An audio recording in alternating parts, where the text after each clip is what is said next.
સો most car ઓનર્સને એવું લાગે છે કે ડિટેલિંગ એટલે ખાલી વેક્સિંગ અને પોલિશિંગ કરી લઈએ એટલે બધું કામ થઈ ગયું. બટ એકચ્યુઅલમાં જે શાઇન લાવવાની હોય છે ને એની પાછળ કેટલી મહેનત જાય છે, કેટલા સ્ટેપ્સ હોય છે, એ આજે આપણે ડીપમાં સમજીએ. તો welcome to the clear coat conversations. અને આજે જે આપણા ગેસ્ટ છે આ ઇન્ડસ્ટ્રીમાં બહુ જ લગભગ 4-5 વર્ષથી છે, રાઈટ? ઓકે, સ્વપ્નિલ મોદક. સો આજે આપણે એ ટોપિક પર બહુ જ ઇન ડિટેલ ચર્ચા કરીએ. સો સ્ટાર્ટ કરીએ સ્વપ્નિલભાઈ? યસ. તો અત્યારે જો ડિટેલિંગમાં કેવું પીપીએફ ડિટેલિંગ અત્યારે બહુ હાઇપમાં થાય છે. તો ઓકે. એકચ્યુઅલમાં લાઈક ગલીમાં બી એ લોકો કેવું અત્યારે કોઈ બી ડિટેલિંગ સ્ટુડિયો ખોલી દે છે. તો એકચ્યુઅલમાં એટલું ટેકનિકલ છે કે ખાલી એટલું ઓવર હાઇપમાં બધા ખોલી દે છે? એટલે એકચ્યુઅલમાં શું એટલું ટેકનિકલ પ્રોસેસ એમાં હોય છે કે પછી જસ્ટ એમ જ છે, ઓવર હાઇપ છે? ઓકે, જો એઝ અ જેનો વર્ડ જ છે ને કે ડિટેલિંગ, બરાબર, એ એકચ્યુઅલ એટલું ડીપમાં છે, એકચ્યુઅલ એટલું એ ટેકનિકલ છે. બટ શું છે કે લેક ઓફ નોલેજ, લોકોને એટલું નોલેજ નથી એના રિગાર્ડિંગ, બરાબર. પ્લસ એમાં બી તમને સ્કિલ લેબરની રિક્વાયર છે, બરાબર. જે તમારા ડિટેલર્સ છે કે જે પણ તમારા ટેકનિશિયન છે એ તમને એ લેવલના સ્કિલ હોવા જોઈએ કે ફોર એક્ઝામ્પલ તમારી ગાડીનો જે પેઇન્ટ છે તો એના ઉપર કેવી રીતે વર્ક કરવું, બરાબર. એના માટે પણ એને નોલેજ હોવું જોઈએ. સાથે સાથે રાઇટ ટૂલ્સ છે, રાઇટ જે એના મટીરિયલ્સ છે એ બધું બી બહુ જ જરૂરી છે. એટલે યસ, તમારી વાત સાચી કે હમણાં દરેક ગલીએ ડિટેલિંગ સ્ટુડિયો ખુલી ગયા હશે, બટ ખરેખર એમને એ લેવલનું નથી નોલેજ કે ભાઈ it's a right way to protect the car. Okay, તો આ ડિટેલિંગ રિલેટેડ જ છે કે એવું શું કહેવાય, કયું લાઈ છે કે મિથ છે જે તમને ખબર છે કે લાઈક મોસ્ટલી ઓફ ધી લોકોને એવું લાગે છે એમ, પણ એકચ્યુઅલમાં એવું નથી? સી, મોસ્ટલી લોકોને એવું જ લાગે છે કે ડિટેલિંગ અને વોશિંગ સેમ વસ્તુ છે, બરાબર. બટ એ સેમ નથી, બરાબર. ડિટેલિંગમાં ગાડીને પ્રોટેક્ટ કરવામાં આવે છે, ગાડીને રિસ્ટોર કરવામાં આવે છે, રાઈટ. ગાડીનું જે ઇન્ટિરિયર છે એને પાછું આપણે રિકવર કરીએ છીએ. So it's different thing.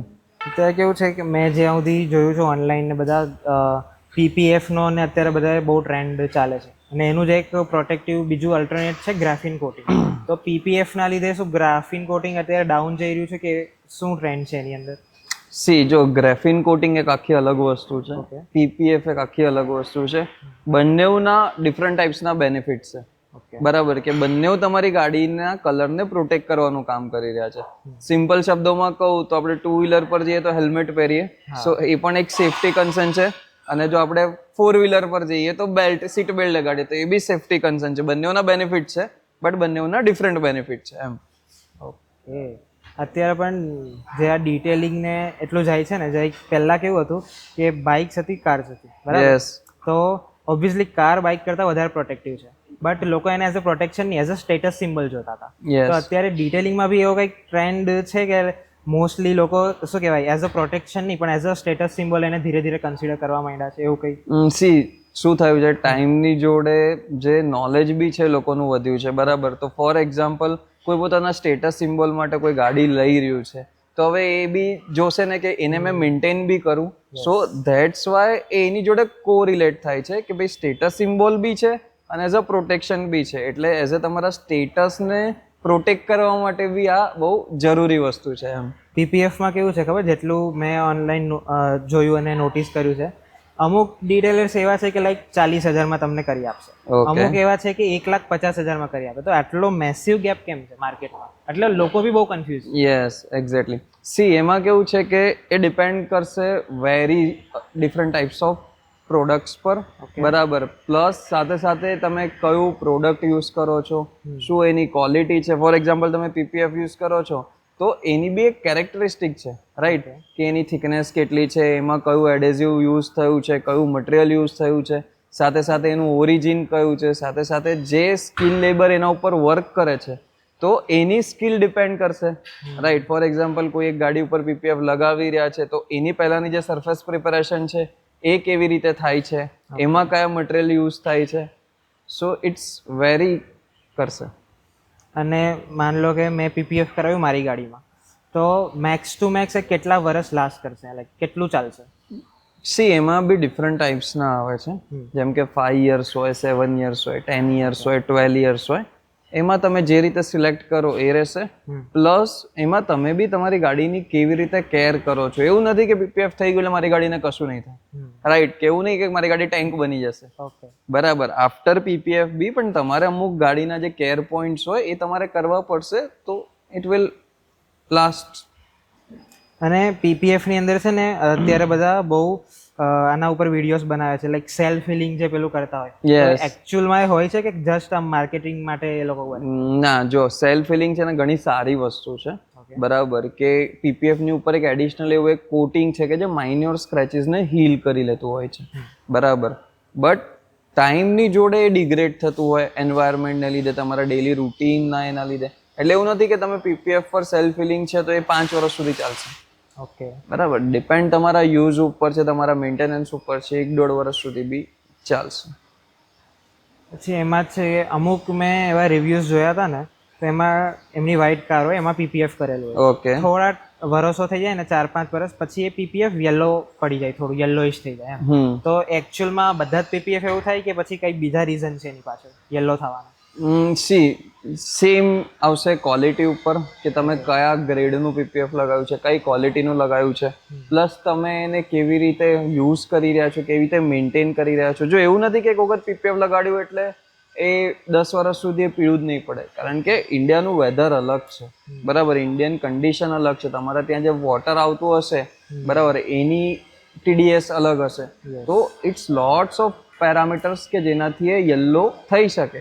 But main તમારું ફોકસ શું હોવું જોઈએ કે ભાઈ મારા નીચેનો કલર તો પ્રોટેક્ટ થાય છે ને. આપણે પેલા રિમોટ જેવો લાઈક યસ, આપણા મમ્મી પપ્પાની રિમોટ ને પેલા પ્લાસ્ટિકમાં ચડાવીને રાખતા, Yes. મેઇન રિમોટ તો પ્રોટેક્ટ થઈ જાય. ખાલી ઉપરનું પ્લાસ્ટિક યલો પડી રહ્યું છે ને તમારો નીચેનું રિમોટ તો એઝ ઇટ ઇઝ છે ને, સેમ એવું છે કે ભાઈ તમારો નીચેનો કલર તો પ્રોટેક્ટ થઈ રહ્યો છે ને. ઓકે. બીજું અત્યારે શું કહેવાય, માર્કેટમાં એક કન્ફ્યુઝન છે એસપીએફ ને પીપીએફ વચ્ચે. યસ, એટલે બંને દેખાવમાં તો સેમ જ લાગે Yes. almost, બરાબર. તો એકચ્યુઅલમાં શું ડિફરન્સ છે, લેયર્સમાં કઈ ડિફરન્ટ આવે કે બંને સેમ જ છે? C almost as a technical તો બંને સેમ જ વસ્તુ છે, બરાબર. SPF for a surface protection film છે કે જે તમારા એવા સરફેસીસ જે એવા પ્રિશિયસ સરફેસ છે કે જે તમારે પ્રોટેક્ટ કરવી છે તમારા ડેલી રૂટીનના વિયર એન્ડ ટીયર. ટેબલ્સમાં ને બધા લગાવે. યસ, કારણ કે તમે રોજ યુઝ કરતા હોય, ખરાબ થતા હોય, બરાબર, એના કરતાં આ એક તમને એક સારો એક ઓપ્શન છે કે ભાઈ જે બી ખરાબ થશે એ થશે, વિધિન 2-3 યર્સ તમે કાઢીને ચેન્જ કરી લો ને, તો તમારું નીચેનું જે સરફેસ છે એઝ ઇટ ઇઝ પ્રોટેક્ટેડ રહેશે. પીપીએફ બી સેમ જ વસ્તુ છે, પેઇન્ટ પ્રોટેક્શન ફિલ્મ છે, તો ઓલમોસ્ટ બંને સેમ વસ્તુ છે, બટ નામ પ્રમાણે એના કેટેગરી પ્રમાણે અલગ છે. એક મેઇન ક્વેશ્ચન, આ લાઈક મારો પર્સનલ ક્વેશ્ચન બી છે, પબ્લિક નહીં, Okay. કે how often should a car be detail? Like મારી કાર છે, બરાબર, ઓકે, તો મહિનામાં કેટલી વખત લાવવી જોઈએ? પછી ઇન્ટિરિયર, આમાં જો વોશિંગ અલગ વસ્તુ થઈ ગઈ અને ડિટેલિંગ આપણે આખો અલગ વસ્તુ. યસ, તો એનો એક લાઈક મને બેઝિક આઈડિયા આપી દો કે મહિનામાં એટલીસ્ટ આટલા વખત આ વસ્તુ તો થવી જ જોઈએ એમ. ઓકે. સી એ ડિપેન્ડ કરશે તમારા યુઝ ઉપર ગાડીના. ઓકે. ફોર એક્ઝામ્પલ તમારી ગાડી છે, બરાબર, જો એ એવરીડે યુઝ થતી હશે ને, તો મેં એક માનું કે એ તમારે 1000 કિલોમીટર જેવી ફરતી હશે મહિનામાં, બરાબર. તો એવા કન્ડિશનમાં તમારે એક વખત આઉટસાઇડ પ્રોપરલી ગાડીને વોશ થવી જરૂરી છે મંથમાં. Means like 15 days of interval. અને આફ્ટર 15 days ઓફ ઇન્ટરવલ ગાડીને અંદર બહારથી એક જે જનરલ ક્લિનિંગ છે એ થવું જરૂરી છે. પ્લસ ફોર એક્ઝામ્પલ આટલી ગાડી તમારી ફરી રહી છે, સો એવરી 6 months તમારી એક રિક્વાયરમેન્ટ છે કે અંદરથી એ પ્રોપરલી એક ડીપ ક્લિનિંગ થાય. ઓકે. કેમ? કારણ કે તમે ગાડીમાં આટલો યુઝ કરી રહ્યા છો તો અંદર બેક્ટેરિયા જનરેટ થવાના જ છે, કારણ કે તમે ની અંદર યસ કે તમે ફેમિલીઝ જોડે જાઓ છો, અંદર કશું ખાવાનું ને બધું આવવાનું જ છે, ધૂળ માટી આવવાની જ છે, તો તમારી ગાડીનો તમે રોજ યુઝ કરી રહ્યા છો. હવે શું થશે, એ જ બેક્ટેરિયાને તમે ક્યાં તમારા બોડીમાં કેરી કરશો. ઓકે. ખ્યાલ આવ્યો? સો એવરી 6 months તમારી મેઇન રિક્વાયરમેન્ટ છે કે તમે અંદરથી પ્રોપરલી ગાડીને ડિટેલિંગ કરાવો. અને ફોર એક્ઝામ્પલ કે તમારો એવો યુઝ નથી, સો પછી તમે વિધિન 1 year તો તમારે એક રિક્વાયરમેન્ટ છે કે અંદરથી પ્રોપરલી ગાડીને તમારે ડીપ ક્લિનિંગ કરાવવી જોઈએ, કાં તો ડિટેલિંગ કરાવવી જોઈએ એમ. ને અત્યારે કેવું છે કે જો અમુક લોકો તો કેવું, હું બી પહેલા યુઝ કરતો હતો, જાતે યા તો ગાડી સાફ કરી લે, યા તો એની સોસાયટીમાં પેલો વોચમેન દર સવારે જે કપડું ફેરવતો હોય છે, પોતું જ મારતા હોય ગાડી ઉપર. એ જ. પણ મેં નોટિસ કર્યું છે ધીમે ધીમે છે ને પેલા સ્વર્લ માર્ક્સ કે શું કે એ જ કે swirl marks, yes, swirl marks આવી જાય ને એવું પ્રોબ્લેમ છે. એટલે એવી કઈ મિસ્ટેક્સ છે જે કે નોર્મલ યુઝર જે હોય ને એમને કદાચ માન લો ટાઈમ નથી પણ પોતે સાફ કરે છે અથવા તો ડિટેલર પાસે લઈ જાય છે, તો Okay. કઈ એવી વાતો છે જે ધ્યાનમાં રાખવી જોઈએ કે ઓકે આટલું કરશું તો સરખી રીતે ક્લીન થશે અને શાઇન આવશે? ઓકે. સી મેઇન તો એક વસ્તુ છે કે જે તમારા ઘરે ગાડી ક્લીન કરાવવાળા આવે છે ને સવારમાં, એ તમારી ગાડી ઉપર એક ભીનું પોતું જ મારી રહ્યો છે.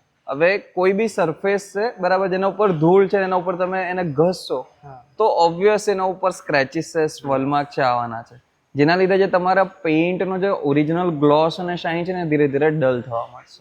ઓકે. સો મેં તો રિકમેન્ડેડ એ જ કરું છું કે જો તમારે ગાડીને ક્લીન કરાવવી હોય તો કોઈ બી તમારી આસપાસ જે પ્રોફેશનલ ડિટેલર હોય એની પાસે લઈ જાઓ, કાં તો જો તમારે જાતે ક્લીન કરવી હોય તો પ્રેશર વોશ છે કે પછી એના ડેડિકેટેડ ક્લીનર્સ છે, ડેડિકેટેડ માઇક્રોફાઈબર ક્લોથ્સ છે, કાં તો પછી ડસ્ટર્સ છે એ યુઝ કરો, જેનાથી તમારી ગાડી અને જે એના ઉપર જે ડસ્ટ પાર્ટિકલ છે એનું ફ્રિક્શન મિનિમમ હોય.